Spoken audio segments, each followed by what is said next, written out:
Hello అండి, నేను మీ Mounika. Welcome to my channel V R cooking and vlogs. ఈరోజు మనం ఎగ్లెస్ చాక్లెట్ కేక్ చాలా ఫ్లఫీగా, స్పంజీగా, సాఫ్ట్గా ఎలా చేసుకోవాలో ఈరోజు అయితే తెలుసుకుందాము.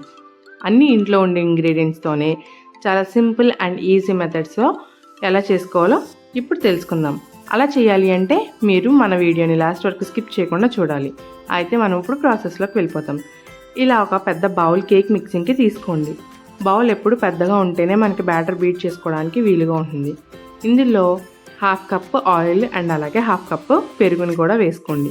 అందులో 1 కప్ పౌడర్ షుగర్ వేసుకొని అన్నిటినీ బాగా మిక్స్ అయ్యేలాగా బీట్ చేసుకోవాలి. షుగర్ అనేది బాగా కరిగిపోవాలన్నమాట. అంతవరకు మీరు ఆయిల్, కర్డ్ ఇవన్నీ బాగా మిక్స్ అయిపోవాలి. అంతవరకు బాగా బీట్ చేసుకోండి. ఇలా బెలూన్ విస్కర్ అయితే మీకు త్వరగా బీట్ అవుతుంది. మీ దగ్గర హ్యాండ్ బ్లెండర్ ఉన్నా కూడా యూస్ చేసుకోవచ్చు.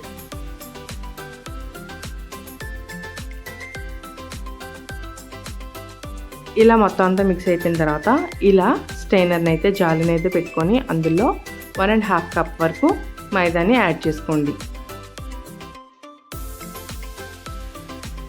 ఇలా మైదా యాడ్ చేసుకున్న తర్వాత అందులో 1/3 కప్ కోకో పౌడర్ అండ్ అలాగే baking powder 1/2 teaspoon, baking soda 1/2 teaspoon వేసుకొని అన్నిటినీ బాగా సిఫ్ట్ చేసుకోండి.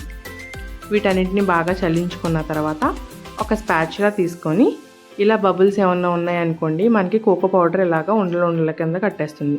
దాన్ని ఇలా అయితే రిమూవ్ చేసుకోండి. ఇలా చేసుకున్న తర్వాత నేను వీడియోలో చూపిస్తున్నట్టుగా కట్ అండ్ ఫోల్డ్ మెథడ్లో మీరు ఈ బ్యాటర్ని అయితే మిక్స్ చేసుకోవాలి. అలా చేసుకున్నట్టయితే మనకి కేక్ అనేది చాలా ఫ్లఫీగా, స్పంజీగా వస్తుందన్నమాట. ఇలా మొత్తం బ్యాటర్ అంతా మిక్స్ అయిన తర్వాత ఇందులో ఒక 3/4 కప్ వరకు పాలని కొంచెం కొంచెంగా యాడ్ చేసుకుంటూ బ్యాటర్ని నేను చూపించే కన్సిస్టెన్సీ వచ్చే వరకు మీరు మిక్స్ చేసుకోండి. ఇప్పుడు నేను వీడియోలో చూపిస్తున్నట్టుగా కొంచెం కొంచెంగా పాలను వేసుకొని మిక్స్ చేసుకున్నట్టయితే మనకి మిక్సింగ్ ఈజీగా ఉంటుంది. అండ్ అలాగే బ్యాటర్లో ఎయిర్ అనేది చేరి బ్యాటర్ అనేది మనకి కేక్ రెడీ అవడానికి చాలా అనువుగా ఉంటుందన్నమాట. ఎప్పుడూ కూడా కేక్స్ చేసేటప్పుడు క్వాంటిటీస్ అన్నీ ఒక్కసారిగా యాడ్ చేయకూడదు. కొంచెం కొంచెంగా యాడ్ చేసుకుంటేనే మనకి కేక్ అనేది చాలా ఫ్లఫీగా, స్పంజీగా వస్తుంది.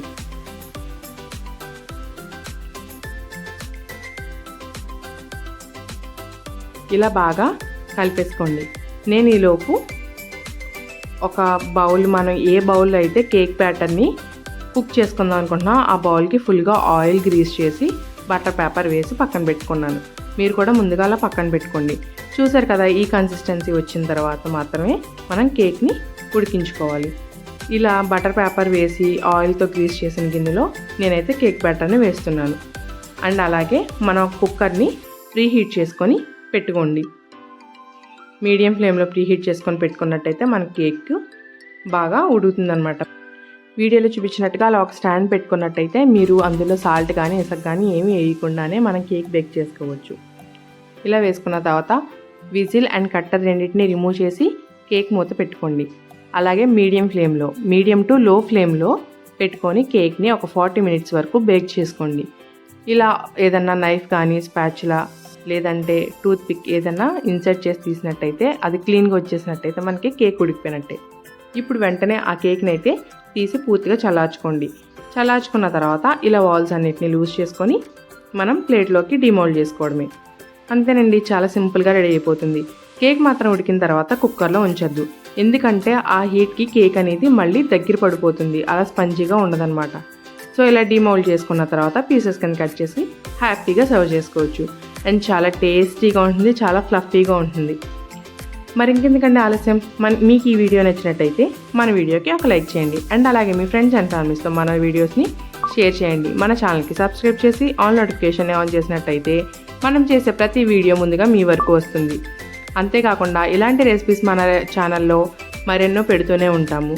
సో మీరు మన ఛానల్ని ఫాలో అవ్వాలంటే గుర్తుంది కదా, మన ఛానల్ అయితే మీరు సబ్స్క్రైబ్ చేసుకోవాలి. సో ఏమాత్రం ఆలస్యం చేయకుండా సబ్స్క్రైబ్ చేసి మీ ఫ్రెండ్స్ అండ్ ఫ్యామిలీస్తో కూడా రికమెండ్ చేయండి మన ఛానల్ని. ఈ స్పంజ్ కేక్ మనం కూలింగ్ పేస్ట్రీస్కి తయారు చేసుకోవడానికి కూడా చాలా బాగుంటుందన్నమాట. పర్టికులర్గా ఈ కేక్ మీద నేను వెనిలా ఫ్రోస్టింగ్ చేసుకున్నాను. చాలా అంటే చాలా బాగా వచ్చింది. టేస్ట్ కూడా చాలా బాగుంది. అది నేను వీడియో తీయలేదు, గతంలో ఎప్పుడో చేశాను, కానీ చాలా బాగుందన్నమాట. మీరు కూడా ఒకసారి ట్రై చేయండి. Thank you.